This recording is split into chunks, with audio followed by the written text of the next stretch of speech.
Assalamualaikum warahmatullahi wabarakatuh. Nama saya Zikril Fajar Aditya akan menyampaikan perencanaan yang perencana perencana perencanaan menurut para ahli.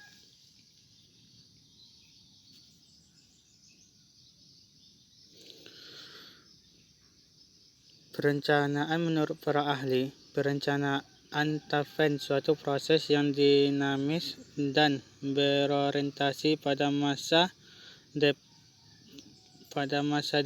mencakup seluruh rangkaian tindakan yang saling terkait dan keputusan. Perencanaan Douglas mimpi tujuan yang spesifik atau maksud dan menggambarkan program atau metode untuk mencapai tujuan.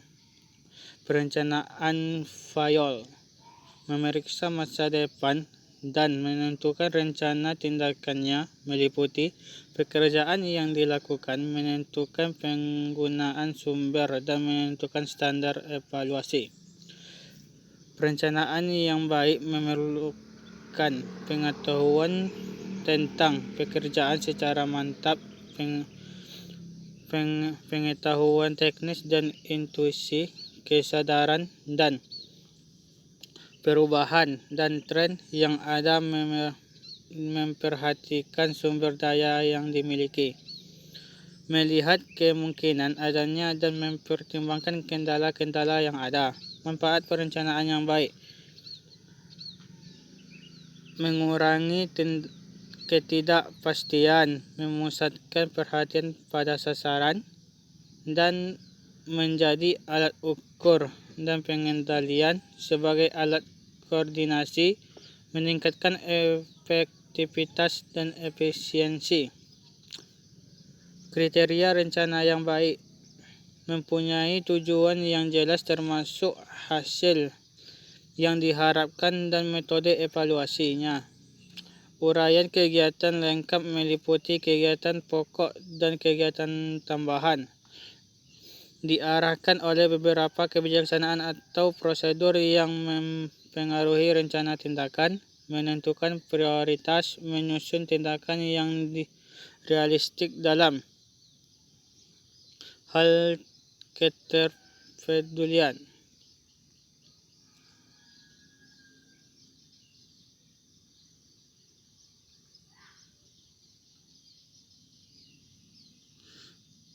Diarahkan oleh beberapa kebijakan atau prosedur yang mempengaruhi rencana tindakan,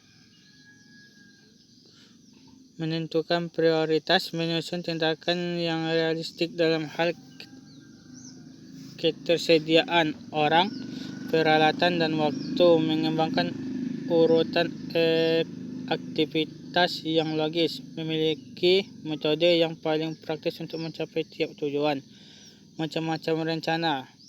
Lamanya rencana dapat digolongkan berdasarkan waktu pelaksanaannya.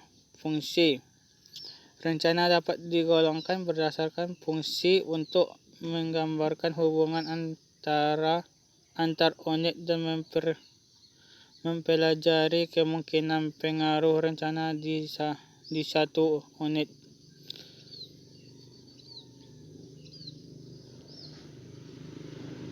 Cakupan rencana dapat digolongkan atas rencana dalam unit, antar unit, dan seluruh organisasi.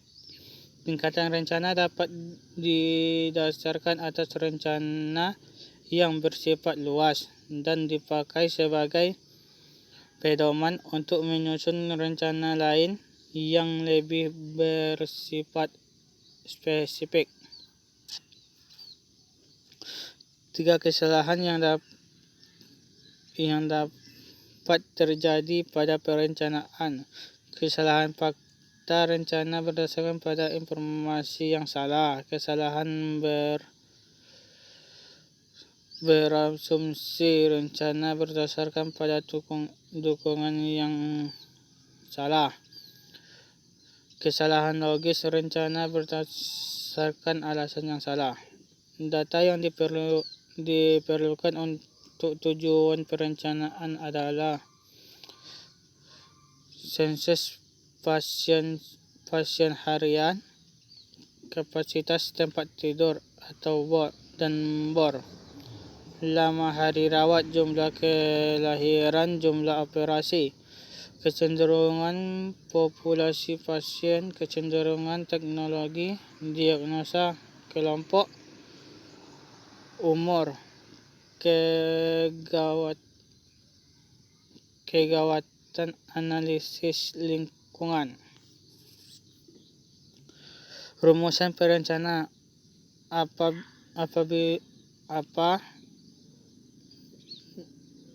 bila, mana, kapan, di mana, bagaimana, siapa, mengapa.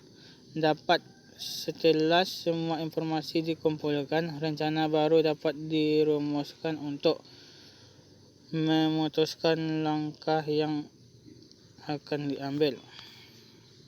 Perencanaan strategik. Perencanaan ini berfokus pada masa depan. Rencana organisasi biasanya berpotensi pada pasar, mempertimbangkan perubahan politik, sosial, dan ekonomi yang dapat mempengaruhi pelayanan. Perencanaan strategik merupakan perencanaan jangka panjang yang pelaksanaannya memusat perhatian pada saat mendatang, dan perencanaan jangka pendek yang memusatkan perhatian pada saat sekarang. Tahap-tahap perencanaan strategik. Tahap 1, misi dan falsafah. Tahap 2, mengumpulkan data dan analisis. Tahap 3, pengkajian kekuatan dan kelemahan. Tahap 4, tujuan dan sasaran. Tahap 5, target waktu atau jadwal. Tahap 6, operasional dan fungsional. Tahap 7, pelaksanaan. Tahap 8, evaluasi. Langkah-langkah perencanaan. Pada dasarnya, rencana dibuat untuk menyusun kegiatan-kegiatan yang diperlukan dan pembiayaan, dan untuk mencapai tujuan dengan berdasarkan tujuan, dan berhasil diguna. Dalam perencanaan perlu langkah-langkah sebagai berikut. Apa yang hendak dicapai, pengendalian situasi saat ini, bagaimana cara mencapainya. Merumuskan apa yang hendak dicapai. Suatu rencana disusun untuk mencapai tujuan tertentu, maka dimulai dengan menetapkan tujuan organisasi. Tujuan suatu pernyataan perihal hendak dicapai pada waktu yang tidak ditentukan, contohnya meningkatkan derajat kasmesi secara optimal. B. Sasaran. Untuk memberikan arah yang diperlukan dalam melaksanakan tugas. Sasaran yang baik harus mencapai ciri-ciri sebagai berikut: dapat diukur, mempunyai batas waktu, menantang tapi realistis, ditentukan prioritas. Saran harus memperhatikan unsur apa, di mana, siapa, di bila mana, dan berapa besar akan dicapai. Untuk menentukan sasaran seperti mengetahui bidang usaha atau kegiatan usaha yang dijalankan, mencapai sasaran organisasi.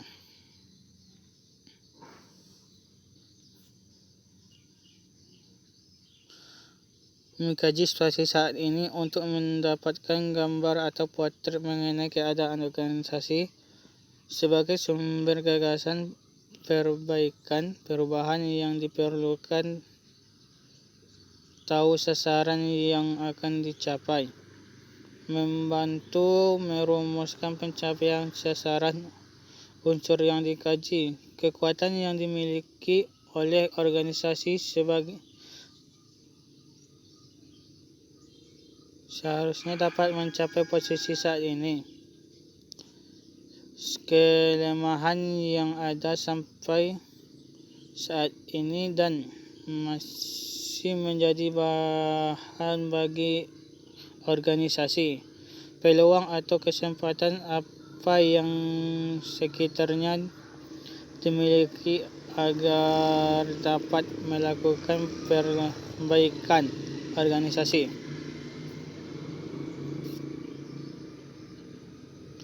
Bagaimana cara mencapai strategi adalah arahan tindakan, cara-cara atau alternatif yang memberikan kepastian untuk mencapai sasaran. Rencana kerja merupakan rumusan tindakan atau serangkaian tindakan yang dilakukan untuk mencapai sasaran. Kembangkan alternatif dalam menetapkan strategi dan tentukan urutan tindakan untuk mencapai sasaran. Pengendalian dan pemantauannya. Rencana tidak berarti tanpa kegiatan ini sebagai sistem umpan balik. Kegiatan tersebut dilakukan setiap periode tertentu, paling lambat 3 bulan sekali, untuk mengukur penyimpanan yang terjadi dan menentukan sebabnya. Cukup sekian, inilah yang dapat saya sampaikan. Lebih dan kurang saya mohon maaf. Assalamualaikum warahmatullahi wabarakatuh.